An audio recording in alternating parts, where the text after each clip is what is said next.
I have been on this bench long enough to know the difference between confidence, arrogance, and contempt. Confidence answers questions. Arrogance argues with facts. Contempt walks into a courtroom believing the law is a service available for purchase.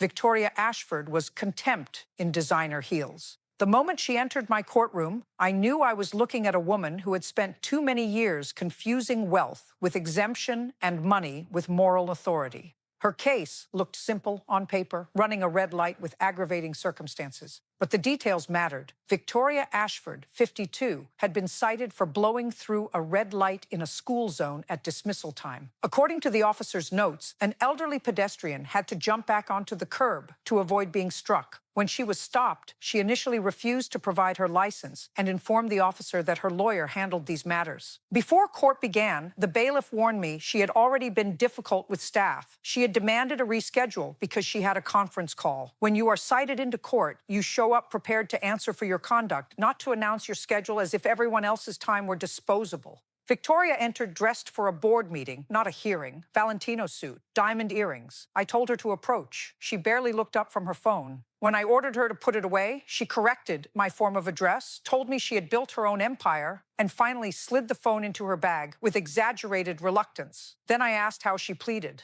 Instead of answering plainly, she informed me she was managing a $12 million commercial deal and wanted to know whether we could expedite matters because she had actual important work waiting. That word actual landed exactly the way she intended it to. She was not simply saying she was busy. She was telling a courtroom full of ordinary people that their concerns were less real than hers. I told her these proceedings involved public safety and the rule of law. She scoffed. Then she launched into a speech about jobs, tax revenue, and all the ways her company benefited the city. Finally, she said the quiet part out loud. She said the citation was beneath her. What interests me is whether money has bought somebody so much insulation that she no longer recognizes another human being as equal under the law. Victoria was there. She genuinely believed that because she signed large checks and developed expensive properties, she got to treat a red light in a school zone as a negotiable inconvenience. And when I told her the law applied equally to everyone, she tried to reduce justice to a transaction. Name the fine, she said, and her assistant would handle it. No. My courtroom is not a payment portal for the entitled, so I reviewed the file in detail. The prosecutor produced her driving record. 6 prior violations in 3 years. Speeding, red lights, reckless driving. Then came the aggravating circumstances. Traffic footage showed that the crossing guard had to yank 2 children back to prevent catastrophe. Victoria's response was worse than the violation. She said nothing actually happened. She said the school zone schedule was ridiculous. She said the pedestrian should have been more careful. Then she implied her contribution to the economy made the whole proceeding an absurd misuse of everyone's time. Then she did cross the final line. She looked directly at me and said, with all the polished contempt money can buy, that she did not need a lecture from someone who had never built anything. She said I sat in a box collecting a government paycheck and had probably never signed the front of a check in my life, only the back. Criticizing a ruling is one thing. Disagreeing with a judge is one thing.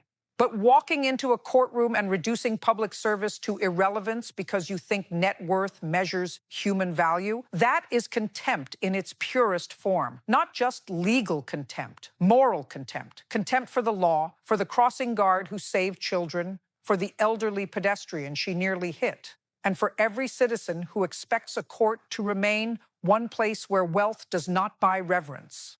So I reviewed the evidence with the thoroughness her attitude had earned. We played the traffic footage, red light, school zone, children present, crossing guard visible, elderly man forced backward. The crossing guard testified. She described seeing the Mercedes coming too fast, knowing instantly it was not stopping, and grabbing both her daughter and her nephew back from the curb. Her nephew had cerebral palsy. If she had been 1 second slower, we would not have been discussing a traffic violation. We would have been discussing funerals. Then I reviewed Victoria's business record because she had made her supposed public contribution central to her defense. 7 active lawsuits, wage theft allegations, unsafe working conditions, tenant claims involving heat failures, water damage, infestations, city inspection violations, including serious safety issues in multiple buildings.